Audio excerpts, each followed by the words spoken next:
এবং সন্দেশখালীতে যে অস্ত্র উদ্ধার হয়েছে তার মধ্যে 3টি রিভলভার, সেগুলো ইউএস মেড, অর্থাৎ আমেরিকায় তৈরি। আমেরিকা যোগ উঠে আসছে সন্দেশখালীতে উদ্ধার হওয়া অস্ত্রের সঙ্গে। এবং আরও গুরুত্বপূর্ণ, এই অস্ত্রগুলোর মধ্যে বেশ কিছু অস্ত্র এমন রয়েছে যেগুলো সচরাচর অনলাইনে বা বাজারে, খোলা বাজারে পাওয়া সম্ভব নয়। তাহলে কিভাবে সেই অস্ত্র কেনা হলো? ডার্ক ওয়েবসাইট ব্যবহার করে অস্ত্র কেনা হয়েছে বলে মনে করছেন তদন্তকারীরা।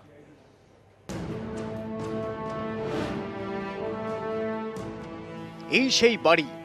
সিবিআই এর দাবি, শুক্রবার এই বাড়ির ঘরের মেঝে খুঁড়েই মিলেছে লুকোনো অস্ত্রের ভান্ডার। প্রচুর পরিমাণে আর্মস, গুলি, সেগুলি কিন্তু এই গর্ত থেকেই বের করে নিয়ে আসা, এবং দেখানোর চেষ্টা করব সেই খোঁড়া যে কংক্রিট, সেই কংক্রিট কিন্তু এই আবু তালেবের বাড়ির পাশেই ফেলে রাখা হয়েছে। শুক্রবার সন্দেশখালীতে হানা দেয় সিবিআই এবং এনএসজি।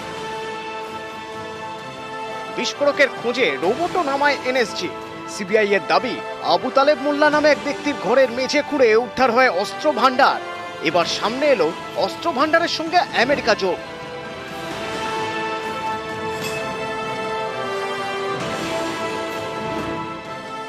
সিবিআই এর দাবি, উদ্ধার হওয়া অস্ত্রশস্ত্রের মধ্যে 3টি রিভলভার মার্কিন মুলুকে তৈরি।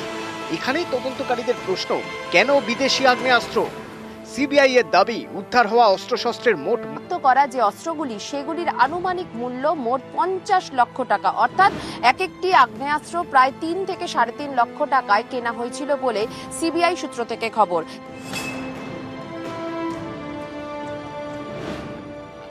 সিবিআই এর দাবি, উদ্ধার হওয়া অস্ত্রশস্ত্রের সিংহভাগই খোলা বাজারে বিক্রি হয় না। তাহলে সন্দেশখালীতে এইসব অস্ত্র এলো কোথা থেকে? সিবিআই এর সন্দেহ, জাল নথি দিয়ে ডার্ক নেট ব্যবহার করে এইসব অস্ত্র কেনে শাহজাহান। তারপর সেগুলি রেখে দেয় নিজের ঘনিষ্ঠের আত্মীয়ের বাড়িতে। সেই আবু তালেব মোল্লার সরবেরিয়ার এই বাড়ির মেঝে খুঁড়েই অস্ত্রের ভান্ডার উদ্ধার হয়েছে বলে দাবি সিবিআই এর। ভয় তো এমনি হবে, তো ভয় হবে না? বাড়ির ধারতে যদি একটা জিনিস উদ্ধার হয় তো ভয় তো হবে। আমরা তো জীবনে কোনো সময় শুনি না যে এরকম কিছু আর কেন আছে। এই যে অস্ত্রপাতি যেসব পেয়েছে, বোম টম, এসবগুলো তো আমরা জীবনে কোনো সময় দেখিও নি।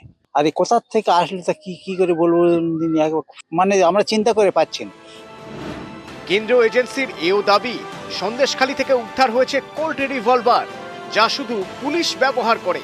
তদন্তকারীদের প্রশ্ন, পুলিশের রিভলভার কিভাবে শাহজাহানের গড়ে? পুলিশের অস্ত্র কি তাহলে লুট হয়েছিল, নাকি অন্য কোনোভাবে পুলিশের রিভলভার শাহজাহানের ডেরায়? এই সব প্রশ্নের এখন উত্তর খুঁজছে CBI. News 18 Bangla. Party office কার দখলে থাকবে, এ নিয়ে তৃণমূল বিজেপি ধুমধুমার। খড়গপুরের ঘটনা, শেষমেশ মহকুমা শাসকের হস্তক্ষেপ এবং পার্টি অফিস গেল তৃণমূলের হাতে।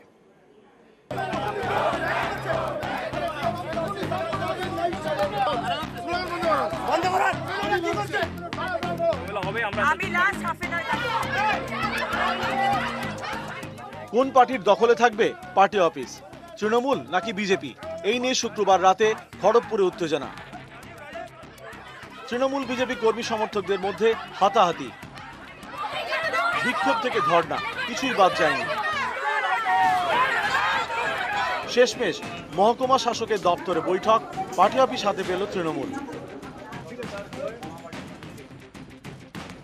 খড়গপুর টাউনের আইমা, এখানকার কাউন্সিলর মুকেশ হোমনে, তার পার্টি অফিস নিয়েই বিবাদ।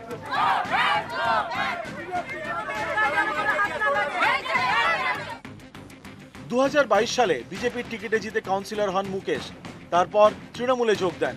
শুক্রবার সন্ধ্যেই ফের বিজেপিতে ফেরেন। কাউন্সিলরের দল বদল, পার্টি অফিসের রং বদল, পদ্মে ফিরে বিজেপির পতাকা লাগাচ্ছিলেন কাউন্সিলর মুকেশ। এতেই আপত্তি তৃণমূলের। তাদের দাবি, কাউন্সিলর দল বদল করলেও কর্মীরা করেননি, তাই পার্টি অফিস তৃণমূলেরই থাকবে। এই নিয়েই খড়গপুরের আইমায় হাতাহাতি। ये स्वाभाविक है, जब कोई भी काउंसलर अगर जाता है उसके साथ पार्टी ऑफिस जाता है। आज जब मैं उस पर टीएमसी से, बीजेपी से आके टीएमसी में गया, तब इस लोग तो अवरोध नहीं किया कि आप टीएमसी पे आ गए तो बीजेपी का पार्टी ऑफिस बीजेपी का हवाले करके, कभी नहीं बोले। आज मेरे को फ़ोन ऑफ करके मेरे घर पे कई लोग आया गया, पुलिस को भेजा गया, मेरे को टॉर्चर करने जैसा इस्तेमाल किया गया। অবাস্তব কথা বলে লাভ নেই। যে অফিসটায় মমতা বন্দ্যোপাধ্যায়ের ছবি আছে, পতাকা আছে, সেই পতাকা নামানো যায়? মুখ্যমন্ত্রীর ছবিকে সরানো যায়? পার্টি অফিস দখল নিয়ে শুক্রবার রাতে খড়গপুরে ধুমধুমার। ঘটনাস্থলে পৌঁছন মেদিনীপুরের বিজেপি প্রার্থী অগ্নিমিত্রা পাল। পৌঁছয় পুলিশ। ঠিক হয় শনিবার দুপুরে খড়গপুরের মহকুমা শাসকের দপ্তরে বৈঠক হবে। দুপক্ষের প্রতিনিধি থাকবেন। পার্টি অফিসের দখল কাদের হাতে থাকবে তা নিয়ে সিদ্ধান্ত হবে। সেই বৈঠকেই পার্টি অফিস নিজেদের হাতে রাখলো তৃণমূল। পার্টি অফিসটা তৃণমূলের আছে, আমার কর্মীরা তো কেউ করেনি, আমরা তৃণমূলের সবাই মিলে পার্টি অফিসে তৈরি করেছি। এটাই আজকে ফাইনাল হয়েছে? হ্যাঁ, ওটাই ফাইনাল। কোথায় কথা হয়েছে, কোন জায়গাতে আপনার SDO কোর্টে। তৃণমূলের কাছে কোনো এজেন্ডা নেই, অশৃঙ্খলা করে অশান্ত করতে চাইছে এবং তাদের সাথে পুলিশ আছে, পুলিশ সেটাকে সমর্থন করে যদি কিছু করা যায় সেই চেষ্টা করছে। খড়গপুরের মানুষ ভীষণভাবে তৈরি আছে, তারা রেজাল্টটা 4 জুনে দেখে নেয়। নিউজ 18 বাংলা। আরামবাগে জোর শোরগোল। কি হয়েছে না, পূর্ত দপ্তরের জমিতে গাছ, আর সেই গাছ টেন্ডার ডেকে বিক্রি করেছে নাকি তৃণমূল পরিচালিত পঞ্চায়েত। শুধু বিক্রি না, বিক্রির পর আবার 40টা দামি গাছ কেটে সাফ করে দেওয়া হয়েছে।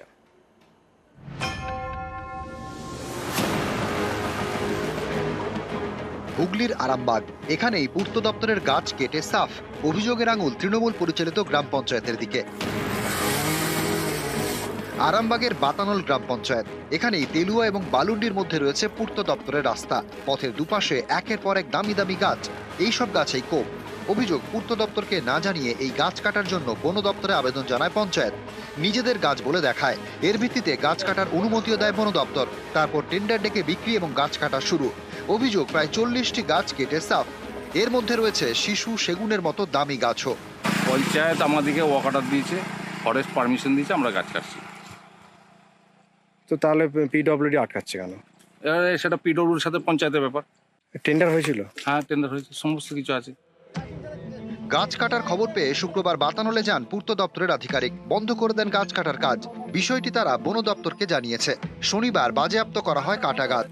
আমি জানতে পারি পিডব্লিউডির কাছ থেকে যে হ্যাঁ, ওই যে রাস্তাটি যেটা পঞ্চায়েত তাদের গাছ এবং তাদের রাস্তা বলে দাবি করে, অ্যাকচুয়ালি সেটা হয়ে যাচ্ছে পিডব্লিউডির রাস্তা।